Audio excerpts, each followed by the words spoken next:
tous, nous sommes ici devant l'ancien pôle judiciaire de Brignoles. On est précisément sur l'ancienne place du palais de justice. Ce pôle a été construit en 1840 par l'architecte Esprit-Lantoin. Derrière moi, l'ancien palais de justice qui est accompagné de l'ancienne gendarmerie. Et sur la droite, il y avait l'ancienne prison.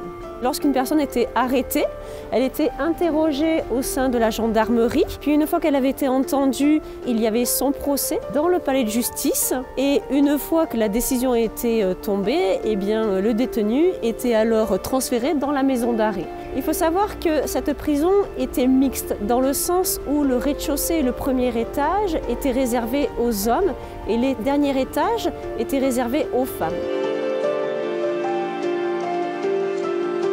On vient de franchir la porte d'entrée, on se trouve maintenant dans le hall d'accueil. Il faut imaginer que de chaque côté de nous, il y avait les bureaux avec le parloir. Alors ici, nous sommes dans un des bureaux et les familles des détenus pouvaient s'entretenir avec les détenus grâce au parloir qui se situe juste à côté.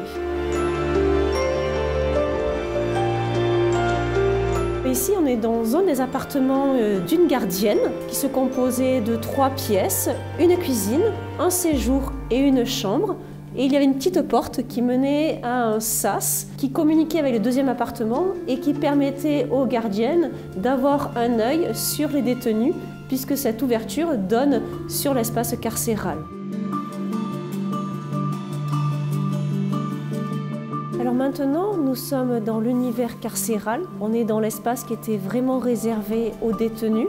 L'architecte a voulu un bâtiment rectangulaire qui peut faire penser à une église. Sa condition était que le plafond, qui a la forme d'une voûte, soit peint en bleu pour donner de l'espoir aux détenus.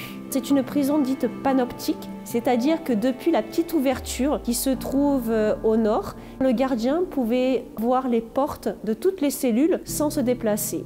Au rez-de-chaussée, nous avons 12 cellules. Au premier étage, au troisième étage, pareil. Ce qui fait qu'il y avait 24 cellules pour les hommes et 12 pour les femmes.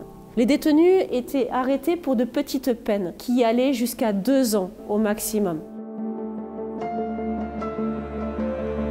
On entre dans les cellules par des coursives qui suivent toute la longueur du bâtiment et chaque cellule est composée de la même façon. C'est-à-dire que vous avez un espace de 10 mètres carrés qui est clos par 2 portes. À l'origine, un seul détenu y était enfermé. À Brignoles, auparavant, il y avait une prison qui était dans le palais des comtes de Provence, qui était totalement insalubre. Ils étaient une douzaine dans la même cellule, donc on refuse désormais ce type de construction.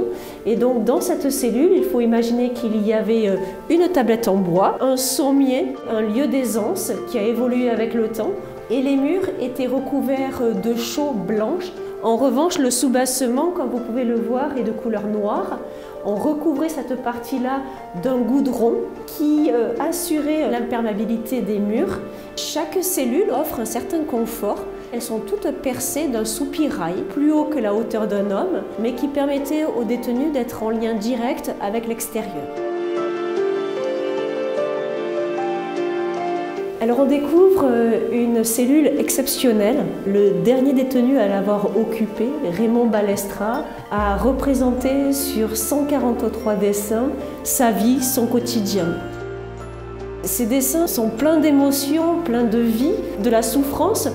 D'autres cellules sont peintes, au moins qui présentent des graffitis. Ces graffitis ont toute une inspiration différente. Certains représentent des rêves, d'autres représentent des visages.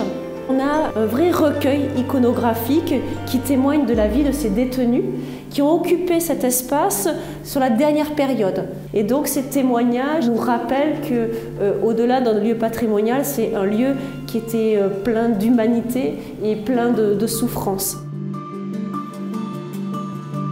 Depuis 1926, la maison d'arrêt a fermé ses portes, même si pendant l'occupation, sous la Deuxième Guerre mondiale, elle a réouvert. Mais officiellement et définitivement, depuis 1950, la maison d'arrêt est fermée.